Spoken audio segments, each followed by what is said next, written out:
bukan bau mentai, tapi bang.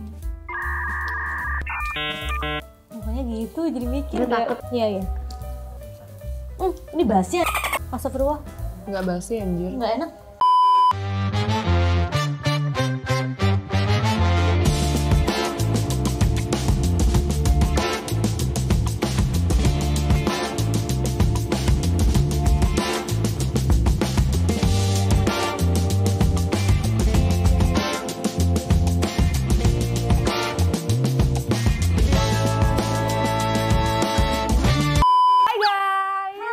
Welcome back to our YouTube channel. Dan hari ini kita lagi mau makan mentai dari dua restoran yang berbeda.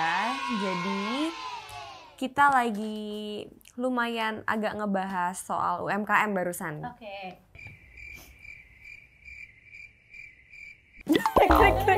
Kirain lu masih mau. Nggak. Iya. Jadi kita memutuskan untuk beli makanan dari yang rating ojolnya itu rendah banget. Berapa ratingnya lo? 2,8. 2,8. Yang di sebelah kanan ini adalah rating yang tingginya. Ini 4,7 ratingnya. Jadi perbedaan yang sangat jauh. Jadi sekarang kita mau lihat nih yang ratingnya 2,7 sama 2,8 sama 4,7. Ini yang 2,7 aku beli 3. Untuk harganya relatif sama ya, kayak 40 sampai 50 ribuan gitu. Harganya sama. Harganya. Sama harganya sama mahal Oke. juga. Terus tapi gini, waktu gue buka packagingnya, waktu gue buka dari plastik, yang ini nggak ada baunya, yang ini tuh bau mentanya udah keluar, ngerti nggak sih? Ngerti. Iya kan? Tapi yang ini dapet sendok ya? Tapi yang ini dapat sendok, yang ratingnya kecil, dapat sendok dan dia packagingnya kayak pakai pita gitu. Jadi loh nutup luarnya. gitu ya? Ini enggak. Kalau ini cuma di lock aja. Ya. Oh, mungkin boleh dibagi Tapi sama sendoknya, sih. Say. Oke, ini sendoknya satu-satu guys. Ini for your information, kalau terlalu amis, fishy, seafood gitu aku nggak bisa. Jadi aku coba dulu ya guys. Jadi kita pengen tahu aja sih, apakah rating segitu tuh kenapa diberikan rating yang sangat rendah? Kenapa diberikan rating 2,7 ke restoran ini? Apakah Dari look memang- makanannya kayak tiga-tiganya sama, padahal pesanan gue beda-beda. Jadi kayak gue sampai kebingungan. Mungkin karena memang bumbunya tuh udah mentai, ngerti nggak? Cuma lu pesennya gyoza, dimsum sama baunya tuh kayak sei. bukan bau mentai, tapi Ini sih.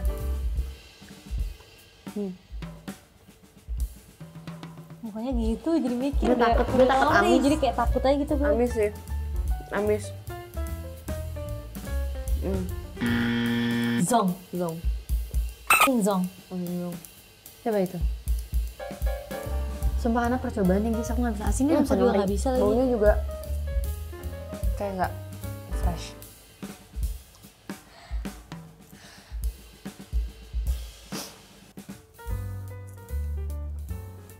Kalau tau mentai-mentai yang Gue nungguin. Gue suka banget lagi muka dia yang kayak gitu.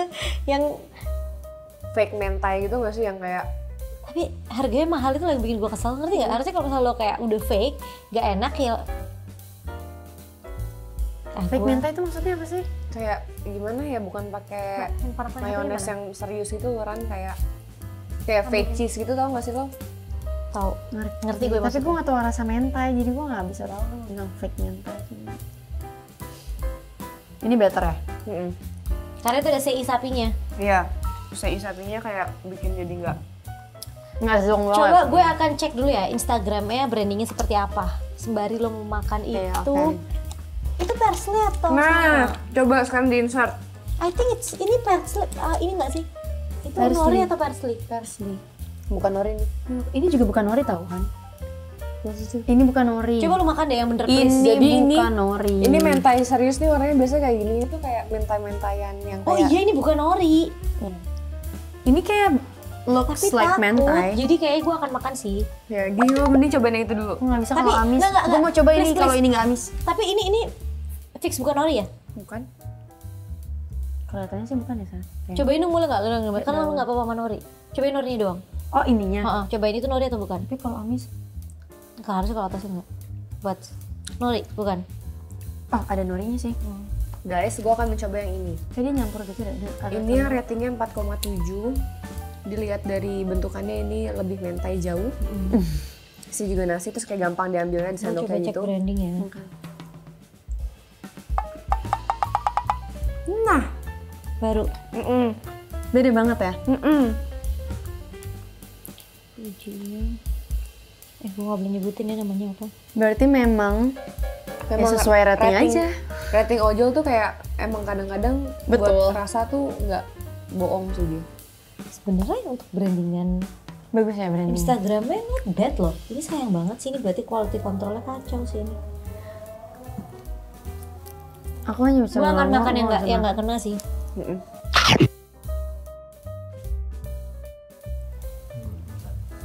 Ini basi ya.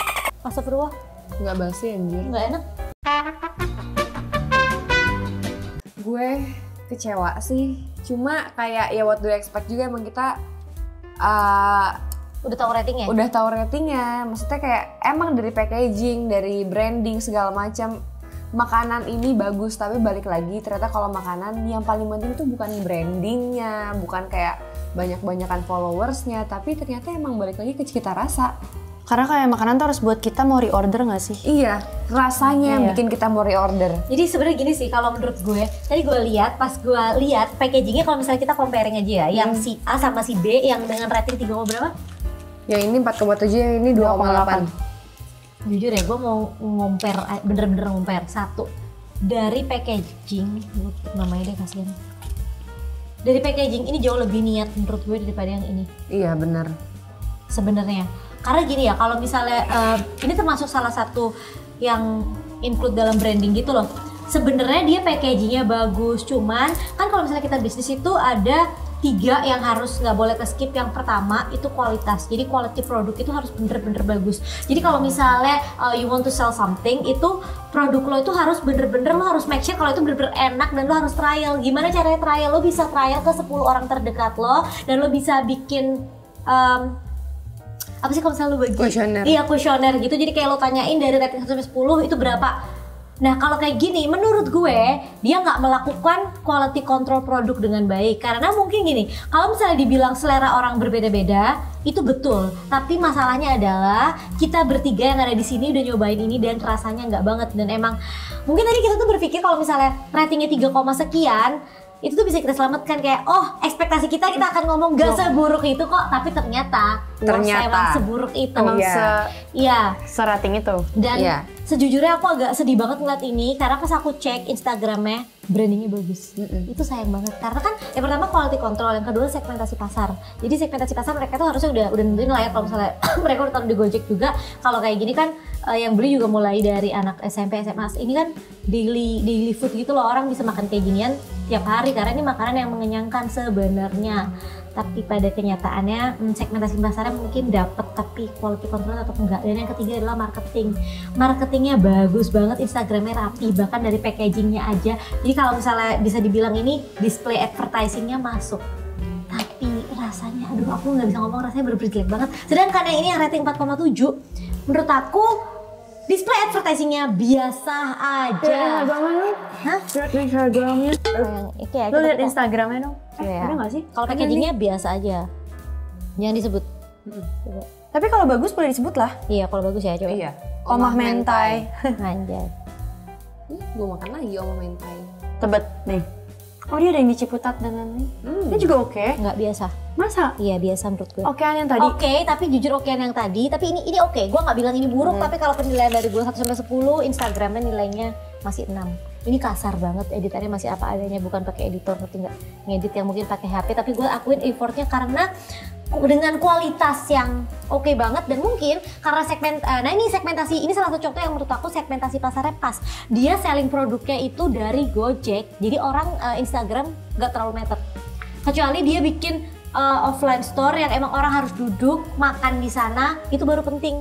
Karena kan itu termasuk user experience, jadi dia harus ngasih tahu kalau misalnya orang yang duduk terus habis itu mereka makan, mereka ngasih tahu rasanya gimana. Nah itu penting. Cuman ini untuk Instagramnya biasa aja, tapi karena segmentasi pasarnya pas, habis itu rasanya enak, jadi marketingnya nggak terlalu oke, tapi kayak ini jauh lebih bagus banget, ini memenuhi kriteria untuk dijual produknya. Sedangkan ini sangat disayangkan, Instagramnya bagus banget, bahkan dia udah ngasih apa ya, template Instagramnya itu tertata dengan baik gitu loh. Tapi rasanya aku udah nggak bisa ngomong juga sih, ini kesalahan sih menurut aku ini. Udah nggak, kalau di ojol gitu, ojek online gitu, yang ngasih rating tuh yang beli kan? Iya, Setiap customer ya beli, kan? setiap beli kita kasih rating Iya. gitu ya. Oke. Jadi nggak salah sih yang rating ini. Bahkan gue mungkin kalau bisa ngerating 1 gitu. Jadi enak banget coy. Ini enak banget sumpah. Sayang. Gitu sih kalau dari aku. Nggak tahu kalau dari Rasa mungkin sama Ranti mungkin Enggak. bisa menjelaskan. Padahal kayak menurut gue, padahal dia bisa bikin branding, bisa bikin marketing tuh harusnya dia quality control foodnya tuh harus dia maksimalin karena banyak juga kan pedagang yang emang makannya tuh enak banget tapi dia nggak punya Nggak bisa ability marketing ya? untuk bikin marketing dan Betul. brandingnya kayak. Jadi bener sih kata Sarah, pasti ini sayang banget. Gue nggak ngerti bisnis aja gue bisa kayak melihat kenapa sih gitu. Kayak lo udah branding, lo udah marketingnya bagus, terus kenapa makanannya kayak gini?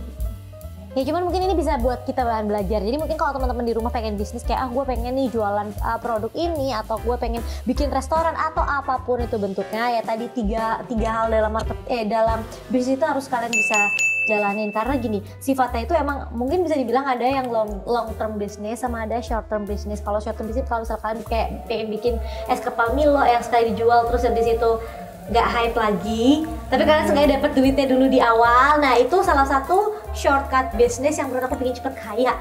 Gue jujur melakukan itu juga pas gue jualan jedai.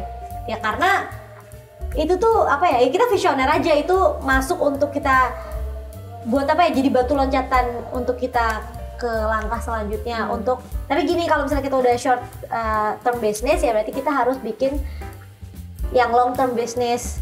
Karena yang short ini pasti akan hilang. Nah kalau long term itu bisa 5 sampai 10 tahun. So thank you so much for watching. Jangan lupa subscribe, like, dan share ke teman-teman kalian kalau video kita menarik dan berguna buat kalian. Dan komen kalian pengen kita bikin video apa. Thank you, see you on the next video. Bye-bye. Bye!